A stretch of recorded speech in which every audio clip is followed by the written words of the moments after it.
एक छोटी सी गलती की वजह से 16 स्काई डाइवर्स को अपनी जान गंवानी पड़ी। दरअसल अमेरिका की एक प्राइवेट कंपनी ने अपने प्लेन की एडवर्टाइजमेंट के लिए 30 स्काई डाइवर्स को फ्री फ्लाइट ऑफर की, पर किसी को क्या पता था कि ये उनकी जिंदगी की आखिरी स्काई डाइव होगी। 27 अगस्त 1967 के दिन एयरपोर्ट पर 30 स्काई डाइवर्स आ पहुंचे क्योंकि उनको फ्री फ्लाइट ऑफर की गई थी। दरअसल वर्ल्ड वॉर 2 में इस्तेमाल होने वाला B-25 बॉम्बर प्लेन जिसको एक प्राइवेट कंपनी ने मॉडिफाई किया था, उन्होंने ही इन स्काई डाइवर्स को फ्री फ्लाइट भी ऑफर की थी क्योंकि वो अपने प्लेन की एडवर्टाइजमेंट करना चाहते थे।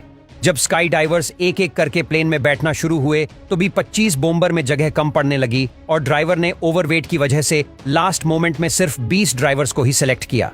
ये सिलेक्शन ड्राइवर के एक्सपीरियंस और स्किल लेवल पर की गई थी। बचने वाले 10 ड्राइवर्स को अपनी सिलेक्शन ना होने की वजह से अफसोस तो हुआ, लेकिन उनको क्या मालूम था कि पायलट का यह फैसला उनकी जान बचाने वाला है। प्लान ये था कि B-25 बॉम्बर ऑटनर एयरपोर्ट से टेक ऑफ करके गोल घूमता हुआ 20,000 फीट तक जाएगा और इसी एयरपोर्ट पर आकर 18 स्काई डाइवर्स को ड्रॉप करेगा। इसके बाद वो और ऊपर जाएगा और 30,000 फीट की ऊंचाई से आखिरी 2 डाइवर्स जंप करेंगे। इन स्काई डाइवर्स को वापस पैराशूट की मदद से ऑटनर एयरपोर्ट पर ही लैंड करना था। मौसम की खराबी की वजह से फ्लाइट सुबह को तो टेक ऑफ न कर सकी, लेकिन दोपहर के 3 बजे B-25 बॉम्बर ने टेक ऑफ कर लिया। प्लेन में बैठे तमाम डाइवर्स काफी ज्यादा एक्साइटेड थे क्योंकि एक तो उनको फ्री फ्लाइट मिल रही थी और दूसरा बॉम्बर प्लेन से जंप करने का इनका पहला एक्सपीरियंस था। B-25 बॉम्बर के टेक ऑफ होने के बाद एक छोटा सेस्ना 1180 प्लेन भी टेक ऑफ हुआ।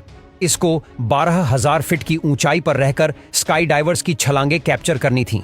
दूसरी तरफ B-25 जिसमें डाइवर्स मौजूद थे वो प्लेन स्पाइरल करता हुआ ऊपर की तरफ जा रहा था। मौसम की वजह से दोनों जहाजों के पायलट करीबी एयरपोर्ट ट्रैफिक कंट्रोल टावर के साथ कनेक्टेड थे जो उनको उनकी लोकेशन बता रहे थे। फाइनली 1 घंटे की फ्लाइट के बाद B-25 बॉम्बर 20,000 फीट की ऊंचाई तक पहुंच चुका था। पायलट ने कंट्रोल टावर को रेडियो किया और अपनी लोकेशन पता की। उस दौर में GPS टेक्नोलॉजी नहीं हुआ करती थी, लिहाजा अगर मौसम खराब हो तो पायलट्स को कंट्रोल टावर से मदद लेनी पड़ती थी। कंट्रोल टावर ने B-25 की पायलट को बताया कि वो ऑटनर एयरपोर्ट से 9 किलोमीटर दूर है और इस हिसाब से B-25 प्लेन की लोकेशन मैप पर कुछ इस तरह थी, यानी अब वो ड्रॉप जोन के करीब पहुंच चुके थे। इससे ठीक 1 मिनट के बाद सेस्ना 180 के पायलट ने भी कंट्रोल टावर से कांटेक्ट किया और B-25 के हिसाब से अपनी लोकेशन पता की। क्योंकि मौसम की खराबी की वजह से सेस्ना के पायलट को B-25 दिख नहीं रहा था। एयर ट्रैफिक कंट्रोलर ने सेस्ना के पायलट को बताया कि वो B-25 से 9 किलोमीटर पीछे है, यानी मैप पर देखा जाए तो B-25 बॉम्बर की लोकेशन ऑटनर एयरपोर्ट से 9 किलोमीटर दूर थी, यानी सेस्ना की लोकेशन भी B-25 से 9 किलोमीटर पीछे थी और ऑटनर एयरपोर्ट से 18 किलोमीटर दूर बन रही थी। चंद मिनटों के बाद 20,000 फीट की ऊंचाई पर B-25 के पायलट ने दोबारा से अपनी लोकेशन मालूम की। इस बार कंट्रोल टावर ने बताया कि वो ऑटनर एयरपोर्ट के ऊपर पहुंच चुके हैं। इसी पर पायलट ने 18 स्काई डाइवर्स को जाम करने का इशारा किया। वो छोटी सी गलती जो स्काई डाइवर्स की जान लेने वाली थी वो असल में हो चुकी है, पर फिलहाल मालूम किसी को भी नहीं। इस ऊंचाई पर टेम्परेचर -30 डिग्री सेल्सियस था। इसी वजह से तमाम स्काई डाइवर्स ने जंप सूट की अपने ऊपर एक्स्ट्रा लेयर टाई हुई थी। तमाम स्काई डाइवर्स ने एक साथ B-25 से छलांग लगा ली ताकि फ्री फॉल के दौरान वो एक साथ अपनी फॉर्मेशन बना ली। उस वक्त उनको अपने नीचे बादलों की एक लेयर दिख रही थी और उनको अपने पैराशूट बादलों को क्रॉस करने के बाद डिप्लॉय करने थे। वो सारे अपने फ्री फॉल को एंजॉय करने लगे, लेकिन जब उन्होंने बादलों की मोटी लेयर को क्रॉस किया तो उन सब की एक्साइटमेंट अचानक से खौफ में बदल गई। वो देखते हैं कि उनके नीचे जमीन नहीं बल्कि दूर दूर तक लेक एरी का गहरा पानी है। इस वक्त इनकी ऊंचाई तकरीबन 3,000 फीट ही थी और सबने फौरन अपने अपने पैराशूट्स डिप्लो कर दिए। इस उम्मीद में है कि वो किसी तरह लेक के बॉर्डर पर जमीन के करीब लैंड कर पाए, लेकिन अफसोस ऐसा न हो सका। जिस जगह उन्होंने पानी में लैंड किया वो जगह कम से कम जमीन से 10 मीटर दूर थी। उनका ख्याल था कि वो पानी में लैंड करने के बाद फौरन अपनी हार्नेस से निकलेंगे और तैरकर मदद का इंतजार करेंगे, लेकिन जैसा वो सोच रहे थे वैसा बिल्कुल भी नहीं हुआ।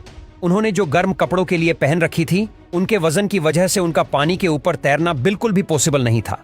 इनमें से 2 डाइवर्स ऐसे थे जिन्होंने लैंड करने से पहले ही अपने जूते और फालतू वजन उतार दिया था।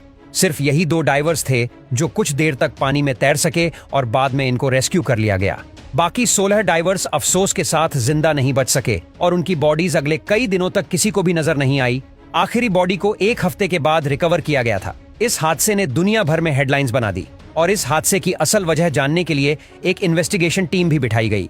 ये मालूम करना था कि B-25 ने इनको कहां ड्रॉप किया था और इसमें गलती किसकी थी। एयर ट्रैफिक कंट्रोलर का कहना था कि जिस वक्त B-25 ने स्काई डाइवर्स को ड्रॉप किया था उस वक्त वो जमीन के ऊपर लेक एरी से 10 किलोमीटर दूर ऑटनर एयरपोर्ट के ऊपर थे। उनका मानना था कि तेज हवाओं की वजह से स्काई डाइवर्स लिफ्ट होकर लेक एरी तक जा पहुंचे। असल में ये हो भी सकता था कि वाकई में स्काई डाइवर्स लिफ्ट होकर लेक एरी के ऊपर गए, लेकिन अगर 1 सेकंड के लिए भी एटीसी की बात मान भी लें तो इसका मतलब ये हुआ कि हवा ने स्काई डाइवर्स को टोटल 20 किलोमीटर तक ड्रिफ्ट किया था। 10 किलोमीटर ऑटनर एयरपोर्ट से लेक एरी तक और 10 किलोमीटर लेक एरी के अंदर। एक्सपर्ट्स ने उस दिन की हवा की स्पीड और डाइविंग की ऊंचाई से जब रफ कैलकुलेशन की तो मालूम पड़ा कि डाइवर्स ज्यादा से ज्यादा भी 5 किलोमीटर तक ड्रिफ्ट कर सकते थे। यानी एटीसी के बयान में कुछ ना कुछ तो गड़बड़ी थी। ये तो हुआ एटीसी का क्लेम, पर B-25 और ससना प्लेन के पायलट का कहना था कि हमें हमारी लोकेशन ही गलत बताई गई थी। आखिरकार इन्वेस्टिगेशन में ये बात निकल कर आई कि जिस वक्त दोनों पायलट ने एटीसी से अपनी लोकेशन पूछी थी उस वक्त कंट्रोलर की शिफ्ट चेंज हुई थी, तो दूसरे कंट्रोलर ने B-25 को जो लोकेशन बताई वो असल में ससना की लोकेशन थी। यानी जब B-26 के पायलट को यह बताया गया कि वो ऑटनर एयरपोर्ट के ऊपर है, असल में उस वक्त ससना 180 एयरपोर्ट के ऊपर था और B-25 लेक एरी के ऊपर। इसके अलावा डाइवर्स और पायलट से ये गलती हुई कि उन्होंने एविएशन लॉ के खिलाफ जाकर टारगेट को देखे बगैर जंप किया था। आपको क्या लगता है गलती किसकी थी? कमेंट्स में जरूर बताइएगा।